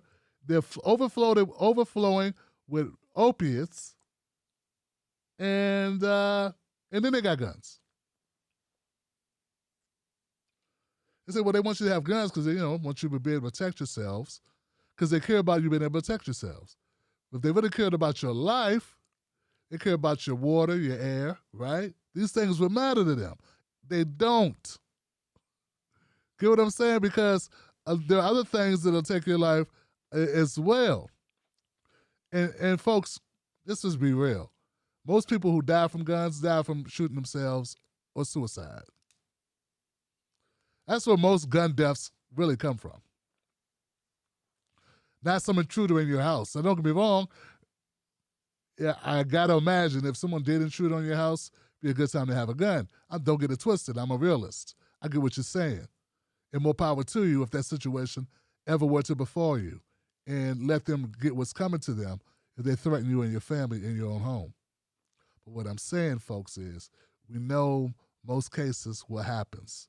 So and that to me, now some people might say that's a harsh case to make for guns. Well, one of my best friends, his little brother and little sister, his dad had guns at the house. And the little son got the gun and accidentally shot and killed the little sister. And they had to live with that their whole lives. And they couldn't have been anything more than 8 and 9, or 7 and 8, because they were 1 year apart. These are stories I know of, intimately acquainted with this, So these things shape my worldview. These are not because I watched MSNBC or I looked at CNN that time. No, this is because people that I've known. And also, growing up in the crack era, growing up in the 80s, and people using guns for not just protection, sometimes protection, but more often than not, it was just like a thing to own a gun. It became that. It became a time where people own guns to own guns, and then it became a time people own guns because they were protecting themselves because so many people had guns. Get what I'm saying? So it's just a cycle. So if you grew up like that was my outlook, how my opinion was shaped when it came to guns. People using it for not good, not necessarily always for protection. And then accidents happening in the home. Anyway, I'm going to go to the next call. 503. You are live. What's your name? What's your comment? Hi, Tim. Hey. It's Sally in Portland. Hey, Sally. How you doing? Hey, Sally, what's going on? Well, I want to bring up something else on the Maxwell trial that I haven't heard anybody talking about, and I don't think you have either lately. But where are the tapes? Huh? Where are those tapes? Remember when the feds went in and they raided the Epstein mansion there in New York? They took in possession hundreds, if not thousands of tapes that they found in the men's safe. And those tapes were labeled and they were dated. Now, those tapes, that's evidence. This is the state of New York versus Maxwell. That's the prosecuting people's evidence. And on those tapes are probably those young girls, which supports their claims of what they were subjected to and who they had to do it with. Now, Epstein, he was a sick bastard, but he was also smart. He had cameras everywhere in that house, and he taped everyone in there. And he taped what they were doing. That's how he got them to give him money, lots of money. They also found tapes and stuff on that island. Now, where are the tapes? Because Epstein didn't have to kill himself. He had them. He had them by the downgrade there. What they have in their pants. He had them by those because he had it all documented. Now, I want to know where the tapes went. Did they get destroyed just like Epstein? Because we know what's on those tapes. We have a real good idea who is also on those tapes. And if those SOBs are still in any position of power, they should be outed because they're sick puppies. And they should have nothing to do with anything in power as far as this government's concerned. And other nations, they can worry about theirs. But those tapes will prove what these young girls are claiming were done to them. And this woman, she's the one went out canvassing to find those girls. And that will also help the girls prove the case against her. But we don't hear anything about those tapes. You hear nothing about it. We heard about it when they raided them, but all of a sudden it was quieted up. Because somebody saw the tapes and somebody saw who was on the tapes. And they don't want any of that out. But by gum, it needs to be brought out. And it does help that case. So why aren't they talking about it, Tim? Why don't we hear about the tapes? Have you heard anybody bring them up? You hear a pilot get on the witness stand, he'll tell you who was on the plane, but then he says, oh, but I don't know if they were doing anything. Just riding on a plane. Oh, yeah? What'd they do after that plane landed? Huh? Even Katie Couric, she talked about going in that mansion to a dinner one time at Epstein's, and she talked about the grotesque pictures the man had on the wall and everything. She knew what this man was, but you don't hear anything about that anymore, do you? No. It's a big cover-up going on, a big one. And it's all because of who's involved. And it shouldn't have ended with Epstein. It's still going on. It needs to be brought out. It needs to be stopped. You're not going to stop trafficking of young girls and young boys until you shine the light on the ones wanting that, wanting the product that they're going out and getting and abusing those kids to get. You're not going to stop it until you shine the light on the sickos.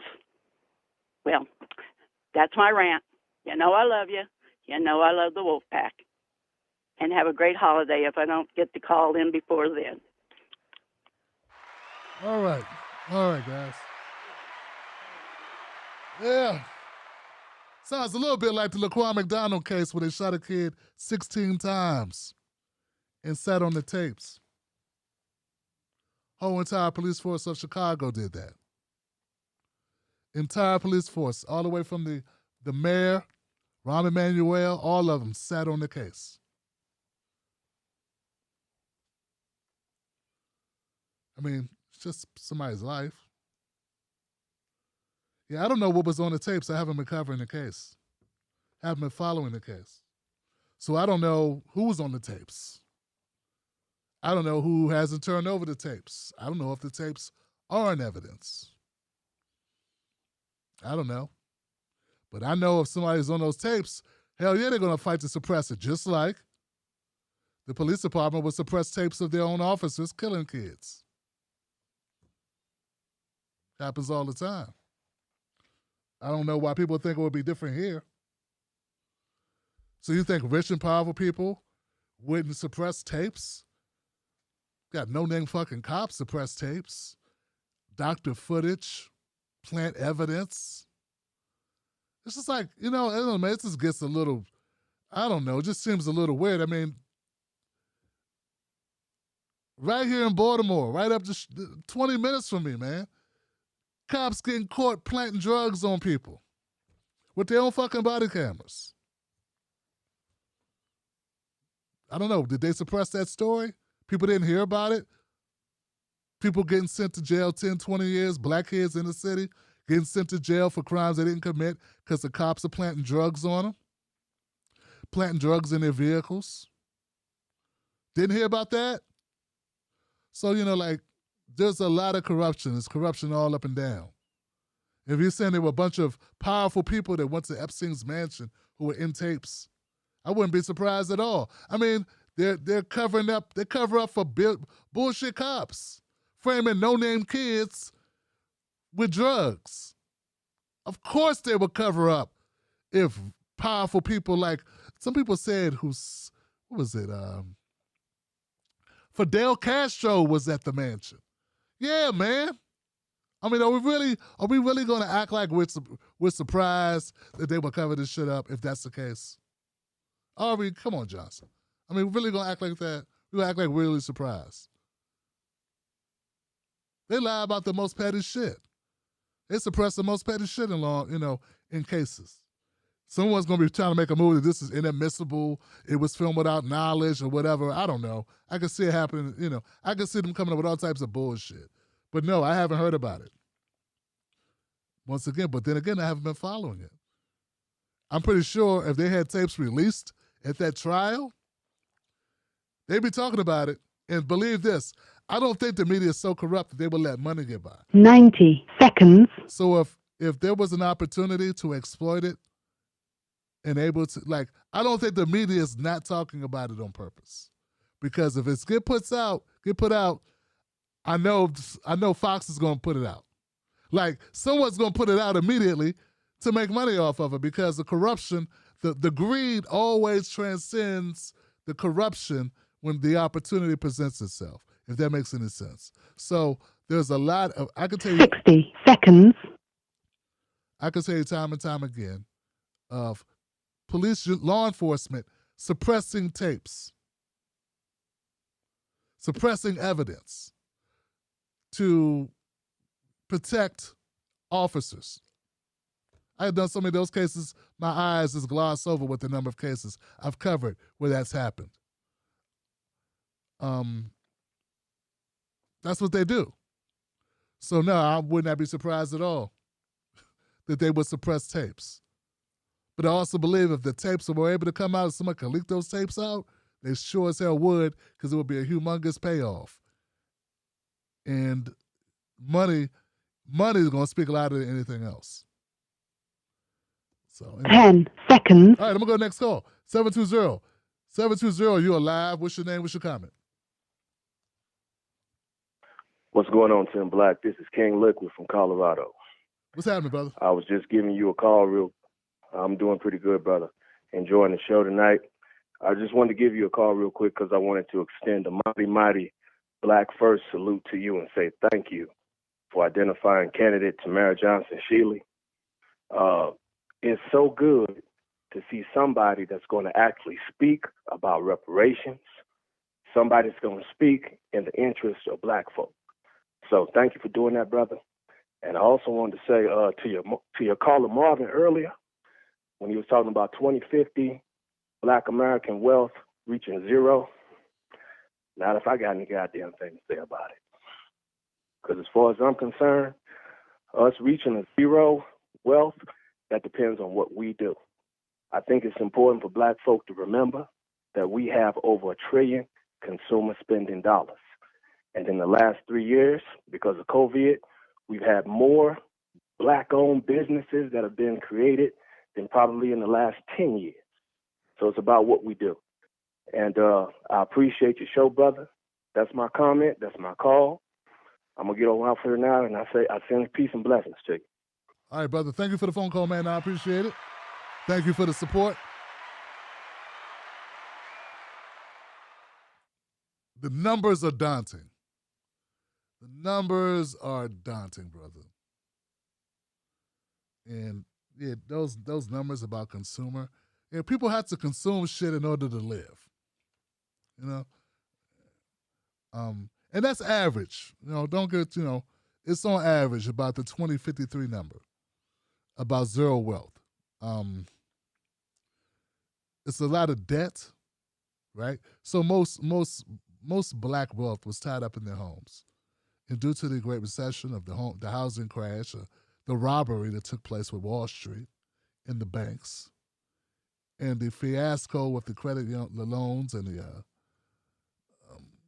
those derivative loans that were created out of thin air, those bullshit mortgages that were given out on the arms that adjustable rate mortgages, they ended up putting Black people out of their homes where there was no remedy under our Black president.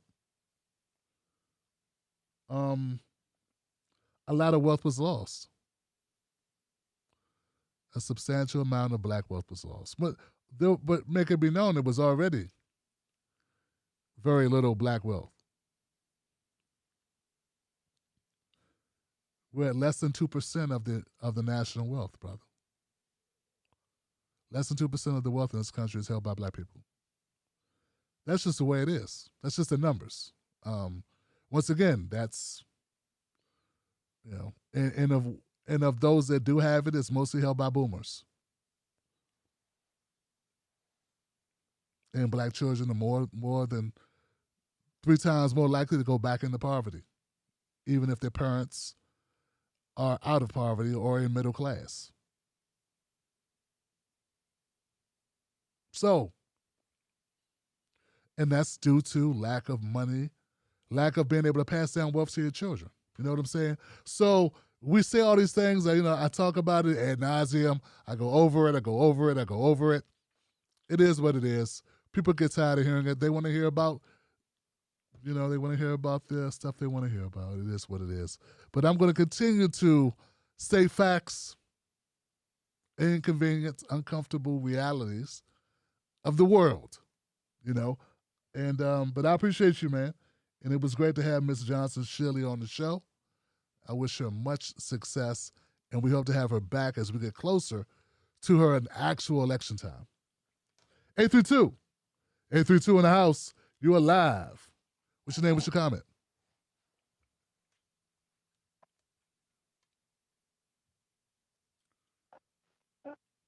Can't hear you.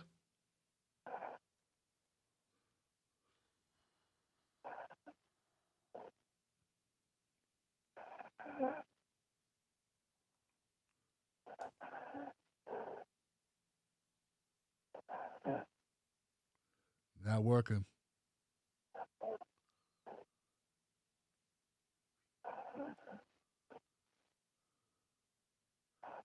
Damn.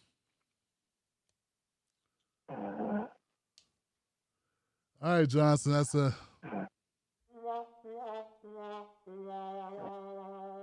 I'm sorry, Johnson. That's not good, whatever that was. I'm sorry. That phone right there, man. I don't know. That phone needs some help, man. Goodness gracious. We need to upgrade to a cricket phone. Get you a better can with a rope. No disrespect. Much love. Glad you called up to the show, but we could not hear a damn thing you had to say. Like, what is going on with this? What in the bad phone booth connection? Are you in the back of someone's truck? What's going on? You in a... They got you stuffed in the glove compartment? What's going on, Johnson? You in a cave?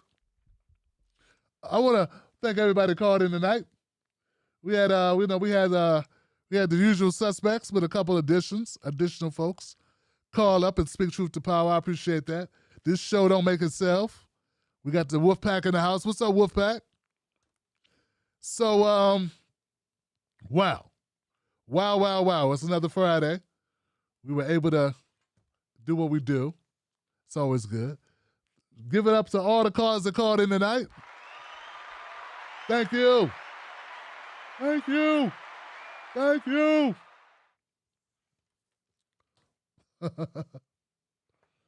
And let's see what we got over here. We got Sheldon Hughes. Reparations cut the check now. We got Context Matters B1. Reparations or restitution. Cut the check already. We got Sarkeel and Robert Gilbert as well. Lining it up. Yes. And then we got Context Matters come back in. It says, the callers are rocking tonight. I appreciate that love. Thanks for supporting the show. We make it do what it do. And, yeah. Let's keep the party going, Johnson. Let's keep the party going.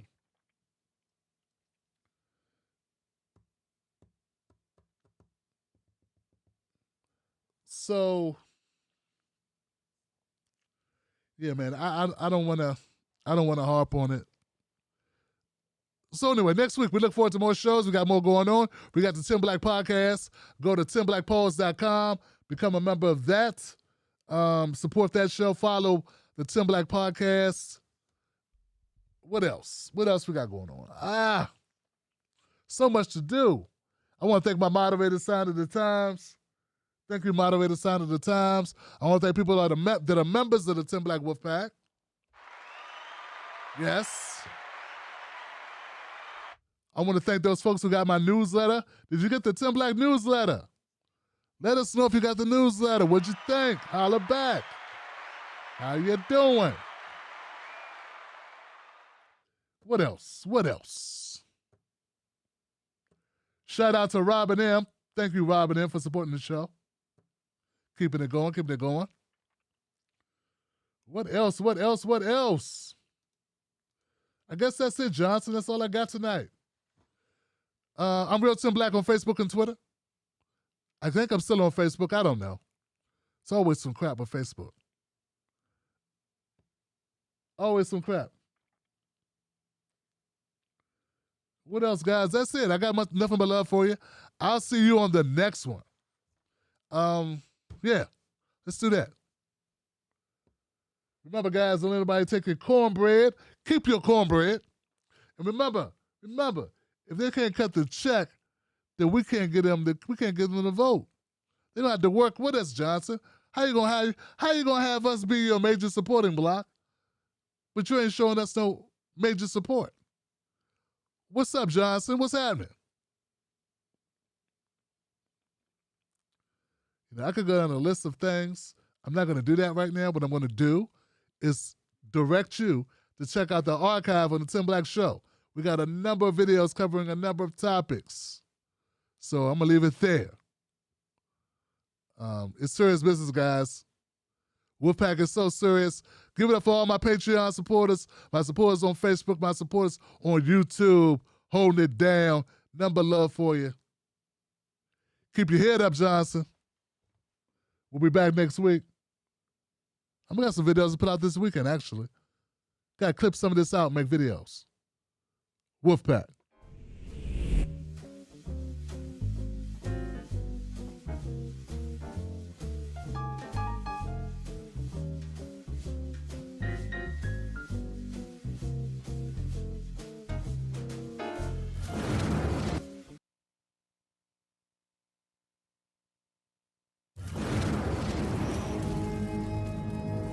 Don't fall for the banana in the tailpipe. Don't be fooled by corporate media talking heads misleading the people. Get your news and information from an entity that keeps it real. Tim Black. Tim Black is the host of The Tim Black Show.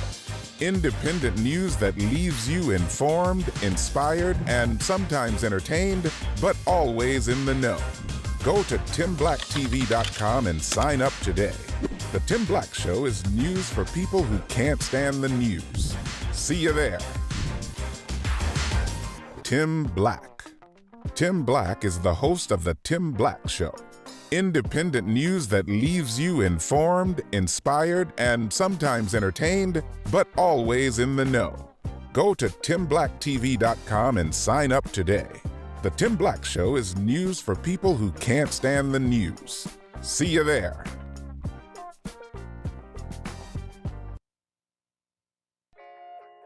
Let me ask you something.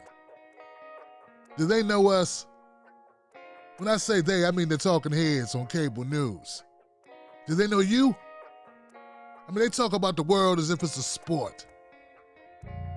They play political games, report on our pain, rack our brain to feed the stock exchange, but do they know us?